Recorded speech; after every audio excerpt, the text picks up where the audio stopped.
Now we find ourselves at Van Phuc Temple. Van Phuc Temple was built in honor of La Thich Nha. The reason the villagers honor La Thich Nha is because she came here 1,000 years ago and she taught the villagers how to make silk, a craft they not only continue to practice, but that they've turned into a full-fledged business. La Thich Nha was the wife of Chinese Governor Cao Bien. He was a strong historian, geographer, and astrologer, and governed ancient Vietnam. He brought his wife with him while he ruled the area. Although he eventually returned to China, she saw that Van Phuc would be a good place to stay and decided to settle down. She taught the people not only how to make silk, but also led an exemplary life. She was revered for her beauty, beauty that was said to be indescribable.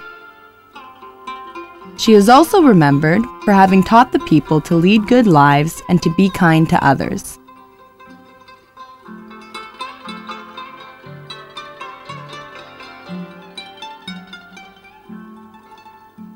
After visiting the temple, we headed over to meet up with Mao and Chin, two of the village's most famous craftsmen. Mao told me he's been making silk ever since he can remember, with a trade passed down in his family through generations. Since he was young, he would come home after school and help his family make silk. When the state started granting official recognition to craftsmen in 2005, Mao and Ching were the first of 3 in Hatay province to be awarded the title, as chosen by the people themselves. Now the village craftsmen mostly make the silk from scratch. It all starts off with a silkworm. The silkworms are cultivated locally, living off of mulberry leaves. Once a silkworm turns a certain color, they know it's ready to make silk. The worms are then boiled to extract the silk from the worm, creating a cocoon of silk fibers. Those silk fibers are then spun into a silk thread.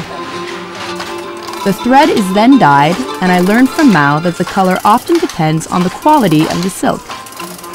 Higher quality silks are dyed a lighter color, and darker colors are reserved for lesser quality silk.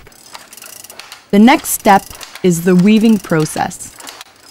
While the village now uses automated machines, they used to do it manually.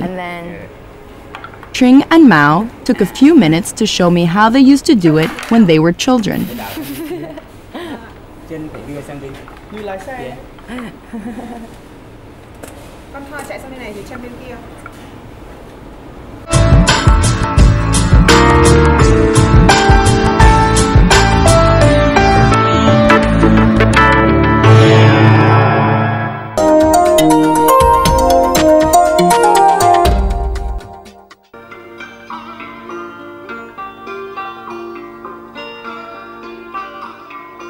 Now, Bat Trang village officially dates back to 1352.